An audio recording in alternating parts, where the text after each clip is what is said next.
예, 전해드리는 것처럼 오늘부터 중국도 미국산 제품에 최고 15% 관세를 부과합니다. 앞서 미국이 시행한 10% 보편 관세 적용에 대응하는 차원입니다. 네, 베이징 연결해 보겠습니다. 배삼진 특파원. 네, 베이징입니다. 예, 트럼프 이기 들어서 이 미중 간 관세 전쟁이 시작됐다라고 봐야겠죠? 네, 그렇습니다. 트럼프 일기 때에 이어 오늘부터 미중 간 이 관세 전쟁이 또다시 시작됐습니다. 도널드 트럼프 미국 대통령이 중국산 제품에 10% 추가 관세 부과 시행에 서명한 뒤 사흘 만인 지난 4일 중국도 대미 관세 부과 방침을 밝혔죠. 석유와 LNG 등 미국산 제품 80개 품목에 최고 15%의 관세를 부과하고 텅스텐 등 25개 희귀금속의 수출 통제에 나선다는 내용이었는데요. 엿새간의 말미가 있었지만 타협이나 유예 없이 곧바로 시행에 들어갔습니다. 중국이 부과한 관세는 천둥 소리만 요란했다는 얘기가 나올 정도로 미국의 영향이 거의 없다는 평가를 받고 있습니다. 시티그룹에 따르면 세 관세는 140억 달러, 20조 3천억 원 규모의 상품이 타겟인데 재작년 기준 미 수입품의 10%에도 미치지 못하는 규모입니다. 그래서 중국이 보복보다는 미국과의 물밑 협상에 방점을 찍은 것으로 해석됐죠. 하지만 미중 양측에서는 적극적인 대화 움직임이 감지되지 않았습니다.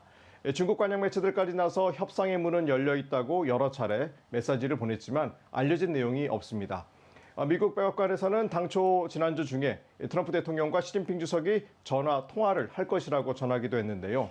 하지만 트럼프 대통령은 이후 서두를 게 없다며 한 발 물러서는 모습을 보이면서 합의 조건을 찾는 게 쉽지 않음을 시사했습니다. 중국 내부에서는 시진핑 주석이 신중한 입장을 취하고 있다고 분석했습니다.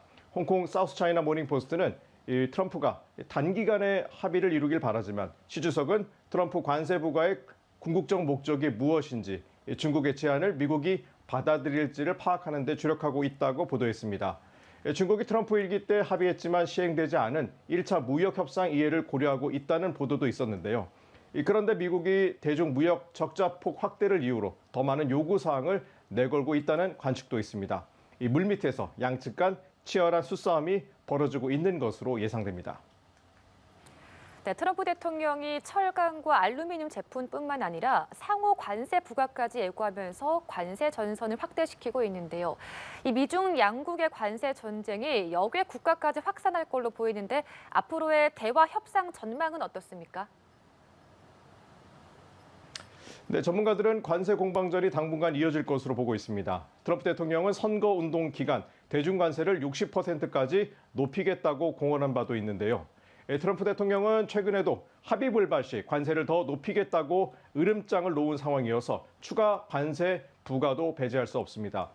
중국도 당하고만 있지 않겠다는 입장입니다. 미국이 관세를 부과한 만큼 중국도 관세를 부과할 것으로 보이는데요. 중국이 각종 제도를 정비하고 수출 전선을 확대하는 등 트럼프 정부 출범에 대비해 온 것도 주목할 대목입니다. 미국이 관세 수위를 더 높일 경우 중국은 텅스텐 등 20여 가지 희귀금속에 대한 수출 통제를 더 확대할 수 있습니다.